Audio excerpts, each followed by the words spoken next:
I'm delighted to introduce Professor Anette Buyken, who will present the second talk of today. And I wanted, and Professor Buyken holds a chair of public health nutrition at the University of Paderborn. She has published widely on the role of carbohydrate nutrition in the prevention of chronic diseases, especially in childhood, adolescence, and early adulthood. She's as well involved in recent projects on chrononutrition. And I wanted to take the opportunity to address a special thank to Anette in her role of chairing this organizing committee and this for this symposium, and because Anette did a huge and very great work. So thank you very much in addition for that, Anette. So the floor is yours. Thank you, Sophie, for that kind introduction. Yes, I'd like to jump in directly. Why should dietary GI-GL matter? Because this is the talk now on what do we have in terms of evidence on the dietary GI and GL. And of course, as Antonio just alluded to us, a lot of why we think we should be worrying is coming from adult studies. And just a few for you to remind, that Diogenes study has shown that perhaps GI has a role in weight management. That's this large study that was conducted quite a few years ago with almost 800 participants from 8 countries who, after having successfully lost weight, were then randomized into 4 studies and 4 study diets and a control diet. And it was only the high protein, low GI diet on which they maintained their weight. And that was precisely the diet that elicites the lowest postprandial insulin and glycemic response. And I'm showing that study also because they did also include children, and I will come back to that later. And then, of course, there's numerous observational studies linking glycemic index and glycemic load to the prevention of type 2 diabetes. And there's also quite a few meta-analyses, and one of the ones that we did a few years ago. Geoff Livesey also alerted to the fact that you have to assess glycemic index in a good way. And here is the correlation of about 0.55 for carbohydrate intake of the food frequency questionnaire with the reference method. So these are studies that can actually validly estimate carbohydrate intake. And if you only look at those, then you can clearly see there's an increased risk to develop type 2 diabetes if you consume a diet high in glycemic index, and the glycemic load data are similar. So it's a 27% increase in risk per 10 units increase in GI. And even if you include those studies that did not measure GI in a good way, you can still see a signal for harm coming from our diet high in glycemic index. And last but not least, for the adult evidence, please keep in mind that there has been a number of studies, and they were summarized in a meta-analysis, that obviously low GI diets are performing really well in comparison to other diets for the treatment of persons with impaired glucose tolerance, type 1 diabetes and type 2 diabetes. And in this publication, they were shown to be more effective for HbA1c, fasting glucose, but also BMI, LDL, and total cholesterol. So good reasons to look at this in childhood. But before we look at the intervention studies and the observational evidence for children, I would like to spend some time on illustrating to you what do we know really on what constitutes the GI and GL in infancy and later on in childhood and adolescence. Now, when it comes to infancy, of course, we need to know something about human milk, and that's what we did a couple of years ago. We conducted a study investigating the glycemic index of human milk, and we asked women to consume their own breast milk. That's for ethical reasons. You can only drink your own breast milk. And here's what you see. That's how the GI is usually measured. You have the reference food, the glucose, which is drunk 3 times, and then in this case, it was 25 grams of available carbohydrates from either breast milk, and these women were also willing to participate in an infant formula test afterwards. And from the area under the curve obtained within these 2 hours past consumption, you can then determine the glycemic index, and we could see that for breast milk and the infant formula that we had for comparison, which was an average infant formula, there was no difference in the glycemic index. And when you look at the insulinemic response, you can see what you usually expect from dairy products, that they have a disproportionately high insulin response. And again, here you can see that the insulin response of breast milk and of this particular infant formula was quite comparable. There was no significant difference. So we concluded that really human milk and typical formula had similar postprandial glycemia and insulinemia. And therefore, you could not propose that breast milk could perhaps have a programming effect due to differences of postprandial glucose homeostasis. At least this is some argument against that hypothesis. And we could potentially use these values to then estimate the dietary glycemic index in diets of infants. But in order to do that, we also need a number of data on infant formulas and commercial formulas. There are some data out there, and they were summarized in that same publication, and you can see here that they are actually quite variable. So there are infant formulas that have a GI as low as 23, and anything below 55 is considered a low GI food. But there are also formula that are close to the upper cut point above which they're considered to be high GI foods, that is 70. So there are formulas that are actually having, these are follow-on formulas that are actually thought to have a very high glycemic index almost, and then some intermediates. So it's difficult to say because there's a wide range of response to common formula, and depending on the content of the formula, of course, you can see that here it's the maltodextrin that's probably responsible for the higher response.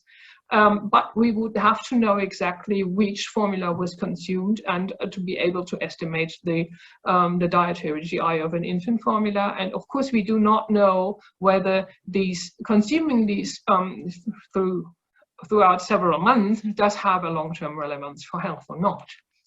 And when we look into how much data do we have at the moment, we have just had a new table accepted in the AJCN, so it's Impress, the new version of the International Glycemic Index tables.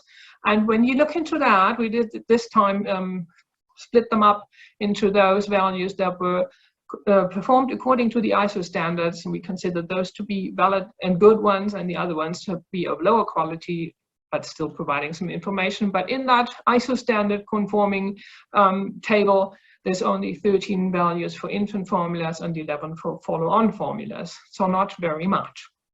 What do we know about postprandial response in infants anyhow?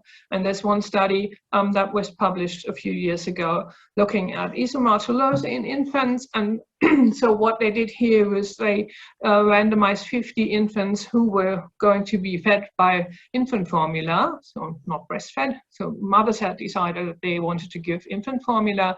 And these 50 infants were then randomized to receive either a conventional formula or a low GI formula that was using isomaltulose. And then they took only one capillary measurement exactly at the 60 minutes that we just learned was so important. But if you remember the curves that I showed to you, the peak was really, at least in human milk and the conventional formula we looked at, it was at 30 minutes. So they did take that measurement 60 minutes after the start of the feeding, after the infants had received these formulas for 4 weeks.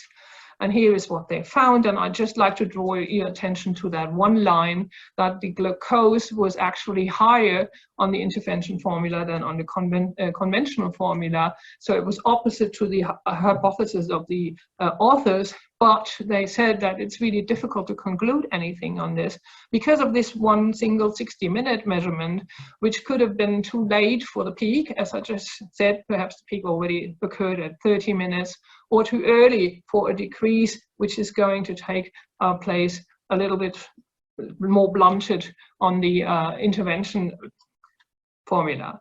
So you can't really say that it is performing worse, not at all. And bottom line is that we would actually need to know more values in infancy to really look at the area under the curve and understand the shape of the curve, which is of course very difficult for ethical reasons, because you would need multiple measurements in a very vulnerable population. And extending the gaps, when we look at complementary and weaning foods, again in the new version of the tables, there's only 29 foods that were tested according to the ISO standards for weaning foods and complementary foods.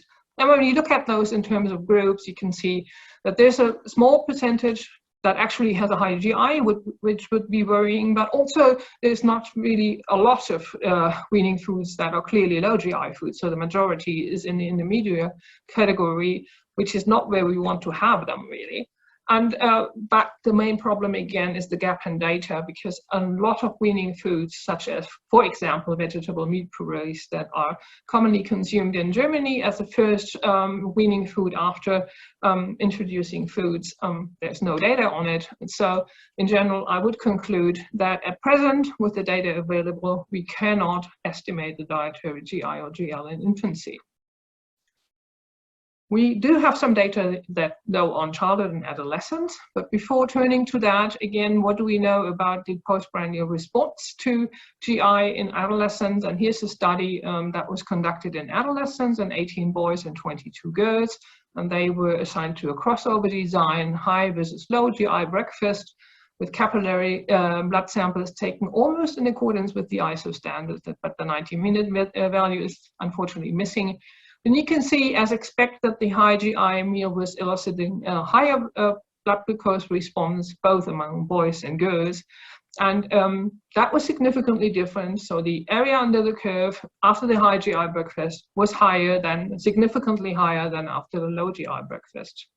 When you, however, look into the insulinemic response, there was a substantial difference between the two sexes, with girls generally having a much higher insulin response, irrespective of the GI of the breakfast. And that is probably due to the fact that the girls were already more advanced in terms of puberty and were already more insulin resistant, as physiologically occurs during puberty, and needed less a higher insulin secretion to cope with the load. But relieving, there was still the same as for the glucose. There was a significant difference in the area under the curve, also for insulin between high and low GI breakfast. So overall, these data do suggest that the ranking of low and high GI breakfast is the same here in puberty as you would guess from adult data. Now turning towards what constitutes a high GI or a low GI diet in childhood and adolescence, there are some data from different parts of the world, and there's one fairly recent study conducted in the US using the enhanced data. And what they did, they just estimated the percentage of energy coming from high GI foods. So it was a crude assessment, but still what they could show is that approximately a third of the energy that the children were consuming in all ethnicities was coming from high GI foods, which is worrying. So we are talking about something relevant. And they also looked into the top contributors for dietary glycemic load, and I'm no surprise that differed by ethnicities. So the Asian American were consuming rice as the most important GI contributor. Mexican Americans were consuming burrito and taco, and the others were all having pizza on the list first. And now I can tell you, if you do that with German children, which we have done in the past, it's of course bread that comes first. So it depends very much on the local food consumption. And just to extend that a little bit on the rice in the Asian populations, there's also data from Kentaro Murakami, who was looking at Japanese representative data, and he did show that white rice in all three age groups, irrespective of whether they were toddlers or adolescents, rice was making by far the largest contribution to the glycemic load. And that resulted in terrifically high GI values too of their overall diet, because usually you have around 55 to 58 if you look at the data from US American, Australian, and European populations in pediatric populations, so a little bit lower than in adults. But here you see that there's clearly notably higher dietary GI in those children and adolescents that come from China. So white rice is a problem, and as we go along with a more sedentary lifestyle, this may eventually turn into quite a problem. Quite a few years ago, we already looked at the top contributors to glycemic load using Australian representative data together with Jenny Brant-Miller and Jimmy Louis. And here I'd just like to point out to you that there's also an age trend. So as children age, the fruit becomes less important, breakfast cereals become less important, and the contribution of milk. So overall, rather healthy carbohydrate foods, their contribution to the glycemic load is decreasing as the children age. And on the other hand, white bread, cakes and pastry, and confectionery are increasing in their contribution to the glycemic load. And I suspect that a similar pattern can still be seen nowadays, even though the Australians have fortunately seen a decrease in the dietary GI and GL, which I have no time to show to you. Now you may say, okay, it's sugar, but hold on, that's not true, because really the glycemic index is not really very closely related to sugar at all. In fact, when you look at total sugar, it's inversely related. So a higher GI is usually associated with a higher starch intake, because that's what makes the major contribution to the dietary GI. And it's associated with lower sugar intakes, and that's seen in several pediatric populations, and it's hardly associated with dietary fiber. Now, one final consideration on what constitutes dietary GI in children. If you look at the carbohydrates from higher GI foods, and in this case we define it as all foods above 52, which was the median of the database, we could see that those who were consuming the highest amount of higher carbohydrate GI foods, so in the upper quartile, they had a 5-fold increased risk of not meeting the iodine recommendation, a 3-fold increased risk of not meeting calcium recommendations, and so on. It was also increased risk for a number of other micronutrients. So to turn it around, because we also looked at it the other way around, but again, no time to show it to you, a higher consumption of carbohydrates from low GI sources confers benefits for overall nutrient adequacy. So already from there, good reason to consume a low GI diet. But what does it do in terms of body fat, liver fat, and body weight? Now, I showed you the Diogenes project as we started out, and they also looked at the children, because it was the parents who lost at least 8% of their body weight and were then randomized into the different diets, but so did the families. They consumed the same diet along, and many of these families had overweight children. And so they looked at whether the percentage of overweight and obese children was affected by the different diets. And here you can see that there's quite a strong decrease in the percentage of overweight and obese children that was specific to the group that consumed a high protein and low GI diet. So some signal here that it may also benefit children if you consume a low GI diet in combination with protein. But if you look at it in more detail in meta-analysis, Lucas Schwingsacker did that in 2015. And by that time, he had 9 intervention studies with just above 1,000 children and adolescents. And he looked at all kinds of body composition measures, excluding those with normal weight. Across all studies, there was no significant association between consuming a lower GI-GL diet in comparison to higher GI-GL diet. There was no difference. And even in the studies that came subsequently, that was still the same. Now, liver fat could be something that is specifically relevant, because as you all know that you can still have a high liver fat content even if you have a comparable BMI. And so the group of David Botwick, they also looked at that, in this time proposing that really glycemic load in general should be reduced, so the combination of glycemic index and the carbohydrate content.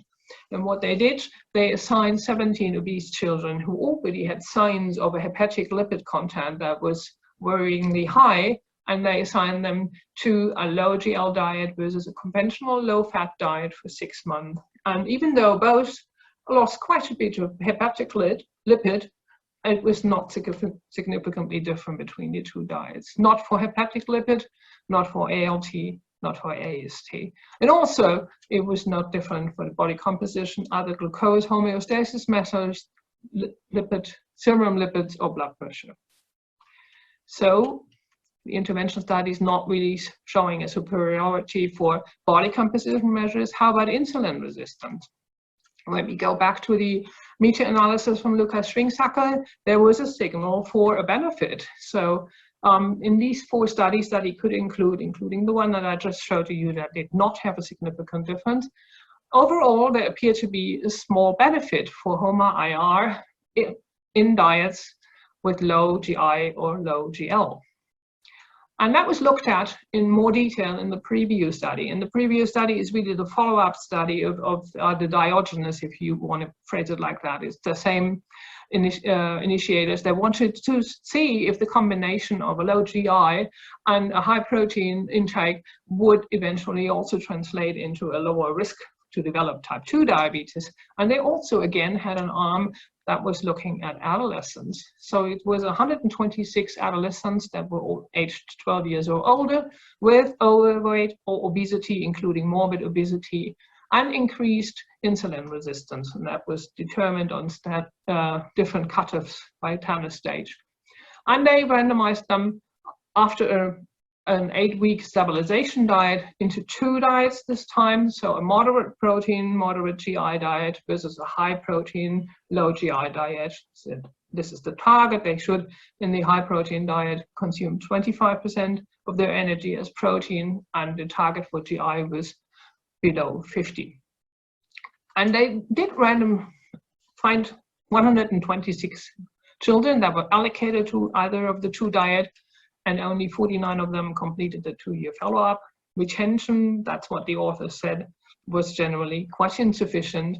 And if you look into what they actually did, you can see that after 1 year, they did not change their GI at all in that intervention group. And after 2 years, it was reduced by just over 1 unit. And similarly, that did not meet the protein target. So overall, for these adolescents, that diet was not feasible, or the participants were not compliant. That doesn't seem to work. And because of that, it's not surprising that you don't really see any effect of HOMA-IR, which actually increased over puberty, but that's what you would expect. And the authors say that it didn't increase as much as you would perhaps have feared. So very little promise here either. Now, when we look into observational evidence, we can look into more long-term health relevance. There's some data from studies looking at childhood only, so before puberty, including the Donald study from ourselves. And here you can see that they're covering different age ranges, so from 2 to 7 years, or from 4 to 7 years, or into adolescence. But generally, there was little, if not little evidence for any role. So I think we have to conclude here that preliminary evidence for that age group does not support an important role of dietary GI/GL for health outcomes in childhood. And unfortunately, the same is true for adolescents. Again, here's different cohorts, and the 2 upper ones are taken from one cohort from Australia, where they did see some benefits for girls in terms of blood pressure, BMI, and waist, or frame it the other way around. The higher it was at baseline, and when it increased over puberty, blood pressure increased, BMI, and waist. And again, in Ireland, that was also seen that baseline GI determined the increase of fat mass index, but there were other studies that could not confirm this. So again, I think we have to conclude no signal for a strong support that this really matters. I'd like to point out that one study from Portugal, because they were actually looking into the tracking into young adulthood using a food frequency questionnaire, and I could not find out what the validity of their estimate is because it doesn't really say. So that remains open.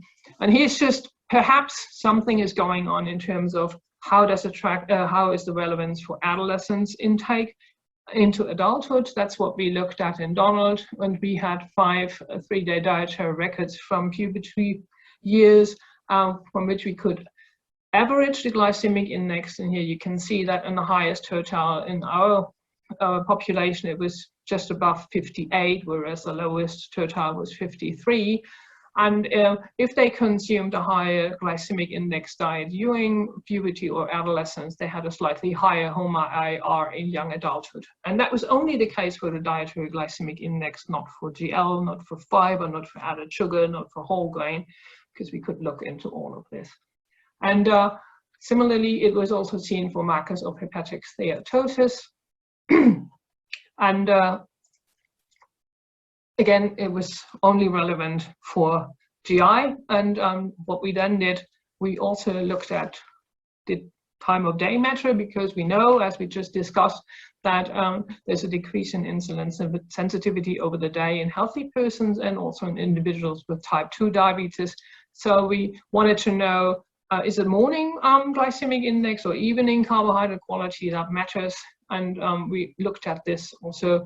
And we did see that this time it's HOMA sensitivity. So really the good thing is to be as high as possible here. So these adolescents that consumed around 36% of their energy from higher GI sources, so anything above 55, they tended to have a lower energy and sensitivity in young adulthood if it was done in the evening. In the morning, no association. And same thing, we also saw something similar for the hepatic steatosis marker, that again, evening intake were the ones that mattered, not morning intakes. And here you can see this is the rule out of a hepatic steatosis cutoff. And you can see that only those who consumed very little higher GI carbohydrate in the evening were clearly below that cutoff. And we saw something similar for evening GI. And again, no association for morning intakes. But of course, that's only some data from the Donald study, where we have fairly good estimates of the dietary GI based on 5 3-day dietary records. So I'd like to summarize, saying why should it matter? Of course, because we have a lot of adult data suggesting benefits, and high GI foods do make a major contribution to the diet in children and adolescents, as I was able to show to you. And there's data that there are some high GI infant formulas in weaning foods. The extent of the problem is not really known, neither is the long-term health consequence. I think I showed to you that puberty may resemble another critical period for high GI foods. And if you look at what constitutes GI and GL in infancy, childhood and fiber, it's inversely associated with dietary sugar, which means if we do that, what we do at the moment, if we advise to reduce sugar intake and increase fiber, that may have no impact on the dietary GI and GL of children. And of course, the top contributors to the glycemic load, they differ by ethnicity, by culture, and by age. But, and that's perhaps the most important take-home message, if you adhere to a low GI diet, this will enhance your overall nutrient adequacy. And in terms of what we know from intervention studies, at present we cannot say that there is a major signal for benefit, but there's also no signal for harm. So it may have some long-term consequences in terms of what we eat today is shaping our future habits. Of course, adherence in adolescents appears to be a problem. Perhaps we can touch on that in the discussion afterwards. And in terms of the observational evidence, perhaps there is some long-term benefit into adulthood, particularly with respect to evening carbohydrate, if you do choose lower GI variants. And we should keep in mind, that's what the Portuguese data show us, that there is evidence that GI, GL, as other dietary pattern as well, track into adulthood. And in terms of the gaps, we have very little data on infant formulas and weaning foods. We need more data on local foods, and we know very little on the postprandial glycemic and insulinemic responses to food among infants, and also we could know more in puberty, and of course long-term data spanning from childhood into adulthood are missing. Okay, so thank you for your attention.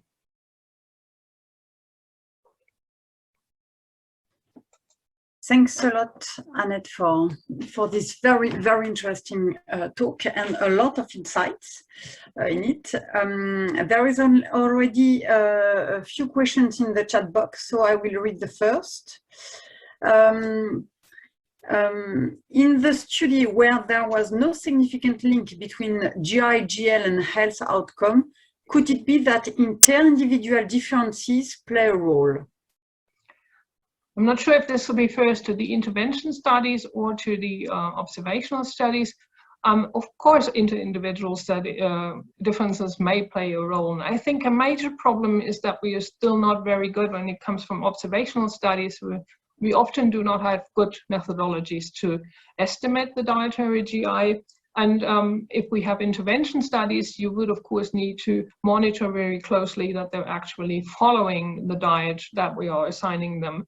And if we had that better data, we could look into better how inter-individual differences or intra-individual difference contribute. At the moment, I think we don't have the data to really answer that. I have as well two other questions, and maybe afterwards we will have to close the session. From Julia. So how well do you think the GI tables can apply to children and adolescents? Well, I was trying to touch on that a little bit. That I think we already had that yesterday. At the moment, we have no reason to assume that, at least in adolescent and perhaps also in childhood, that the ranking is different in childhood and adolescence between the foods. And I think that's what's most relevant in order to apply it. If this also extends to infancy, I think that we can't really say. I don't have a good reason for it, why it shouldn't, but on the other hand, I have no data that can prove that it is the case. And Julia, do you want to ask your last question? Yeah, it was just a thought really. So I wondered if there was, if you're aware of any evidence on the frequency of feeding in breastfed versus infant fed, versus formula fed infants, because I know you said that the GI of the formula and the breast milk was very similar, but anecdotally, I'm definitely aware that many infants who are breastfed eat little and often, whereas the formula fed might feed more in like one bulk at a time and less frequently. So do you think that could maybe play a role in glycemia in infancy? Does that make sense? Rather than the GI? And that's actually something we're going to look at. We just have another project which also includes the Donald study data, and there we can see that how often children are receiving either breast milk or infant formula. We would like to know if the frequency of meals in early age, at that age, does have a role for body composition in early childhood and later on in later health. That is something that you could propose. On the other hand, if Mother Nature does allow us to feed according to the needs of the infants, I'm not really sure if it would really evoke a problem. I think in terms of glycemia, it's not such a high response as you see. I don't know whether the insulinemic response that goes along with feeding every time would perhaps have some programming effect, as has been proposed by the early protein hypothesis. That would be something that would be really interesting to look into, and perhaps people with data from animal studies can say something whether we can expect that there's an impact or not. Thank you very much for this discussion.